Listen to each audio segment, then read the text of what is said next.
नमस्कार दोस्तों।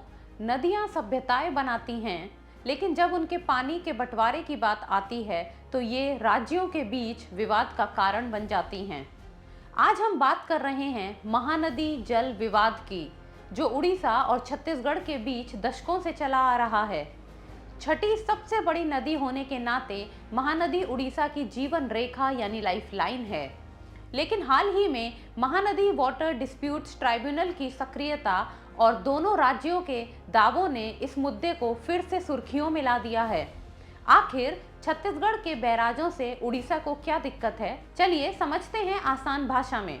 विवाद की शुरुआत हुई 2016 में, जब उड़ीसा सरकार ने केंद्र से शिकायत की कि छत्तीसगढ़ महानदी के ऊपरी हिस्से यानी अपर कैचमेंट में कई बैराज और बांध बना रहा है। महानदी का कुल बेसिन 1.41 लाख वर्ग किलोमीटर में फैला है।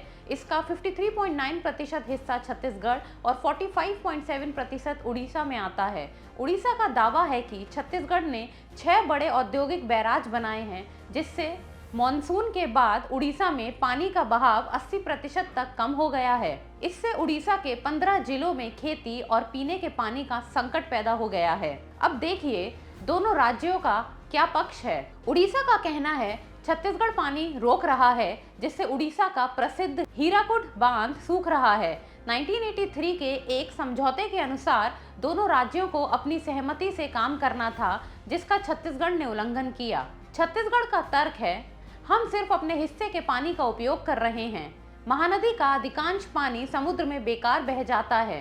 छत्तीसगढ़ केवल उस पानी को स्टोर करने की कोशिश कर रहा है, जिससे हमारे किसानों और उद्योगों को लाभ मिले। छत्तीसगढ़ का दावा है कि उनके बैराजों से उड़ीसा के मॉनसून फ्लो पर कोई असर नहीं पड़ रहा। मामला जब बढ़ा तो सुप्रीम कोर्ट के निर्देश पर 2018 में महानदी जल विवाद न्यायाधिकरण का गठन किया गया। हालिया अपडेट के अनुसार ट्राइब्यूनल की टीम ने दोनों राज्यों का दौरा किया है, ताकि जमीनी हकीकत का पता लगाया जा सके।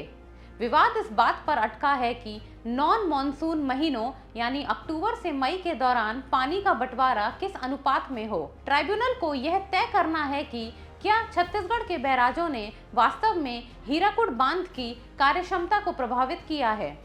अंत में समाधान किसी एक राज्य की जीत में नहीं, बल्कि सहयोगात्मक संघवाद यानी कोऑपरेटिव फेडरलिज्म में है।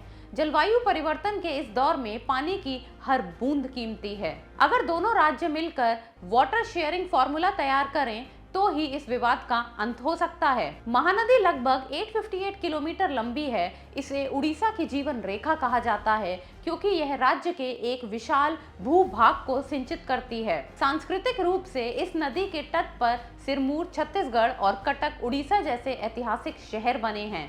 महानदी पर बना हीराकुड बांध दुनिया के सबसे लंबे मिट्टी के बांधों में से एक है। हीराकुड बांध के बनने से पहले महानदी को उड़ीसा का शोक यानी सौरो ऑफ उड़ीसा कहा जाता था, क्योंकि इसमें हर साल विनाशकारी बाढ़ आती थी। यह बांध सैकड़ों मेगावाट जल विद्युत यानी हाइड्रो इलेक्ट्रिसिटी पैदा करता है, जो क्षेत्र के उद्योगों के लिए अनिवार्य है। यहाँ सतकोशिया टाइगर रिजर्व और नदी के मुहाने पर स्थित मैंग्रोव क्षेत्र कई दुर्लभ प्रजातियों का घर हैं। नदी में लुप्तप्राय घड़ियाल और मीठे पानी के कछुए भी पाए जाते हैं। क्या आपको लगता है कि नदियों के पानी पर किसी एक राज्य का पूरा अधिकार होना चाहिए? अपनी राय हमें कमेंट सेक्शन में जरूर बताएं। वीडियो अच्छी लगी हो तो लाइक, शेयर और सब्सक्राइब जरूर करें।